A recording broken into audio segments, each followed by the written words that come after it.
অনেকে জানতে চান যে কোমর ব্যথার রোগীদের জন্য বিছানাটা আসলে কেমন হওয়া উচিত। তো আমি আজকে সে বিষয়ে একটু কথা বলতে চাই। তো আমরা যখন কোমর ব্যথার রোগী আমাদের কাছে আসেন, আমরা বলে দিই যে আপনি শক্ত বিছানায় শুবেন। তো শক্ত বিছানা বলতে রোগীর কাছে ইন্টারপ্রিটেশন না থাকার কারণে রোগী যে কাজটি করেন সেটা হচ্ছে যে শক্ত একদম ফ্লোরে শুয়ে থাকেন অথবা শক্ত কাঠের উপরে শুয়েন। তো কাজেই তখন পরবর্তীতে দেখা যায় ব্যথাটা আরও বেড়ে গিয়েছে। তো আসলে শক্ত বিছানা বলতে এরকম শক্ত বোঝায় না, যে ততটুকু শক্ত বোঝায় এটাকে ফার্ম বিছানা বলা হয়।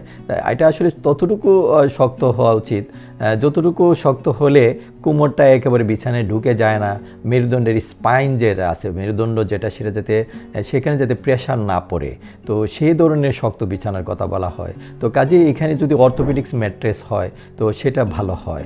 আর কিছুটা ফ্লেক্সিবিলিটি থাকবে, যে আমাদের যে পিছনের দিকটা তো আমাদের সমতল না, আমাদের যে প্রেশার পয়েন্টগুলো আছে সেই প্রেশার পয়েন্টে যেটা বিছানাতে চাপ লাগে সেই জায়গাটা যেটা একটু ঢুকতে পারে বিছানায়, তো অতটুকু নরম। অর্থাৎ আমার উপদেশ হচ্ছে যে আপনারা সিম্পল একটা তোষক, 3 ইঞ্চির একটা তোষক ব্যবহার করে শুবেন। একদম খালি তক্তার উপরে শুবেন না, খালি ফ্লোরে চাদর বিছিয়ে বা পাতলা কাঁথা বিছিয়ে শুবেন না। তাহলে কিন্তু আপনারা কোমর ব্যথার রোগীরা বিছানায় শুয়ে আরাম পাবেন। আরেকটা হচ্ছে যে বিছানা উঁচু নিচু হওয়া যাবে না।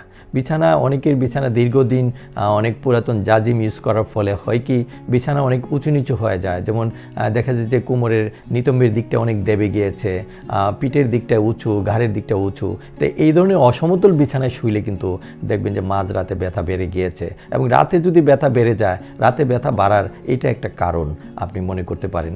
আপনি চেক করে দেখবেন যে আপনাদের বিছানাটা কেমন আছে, সমতল আছে কিনা। তো কাজে এই বেড মডিফিকেশন খুবই জরুরি কোমরের ব্যথা থেকে বাঁচার জন্য। ধন্যবাদ সবাইকে।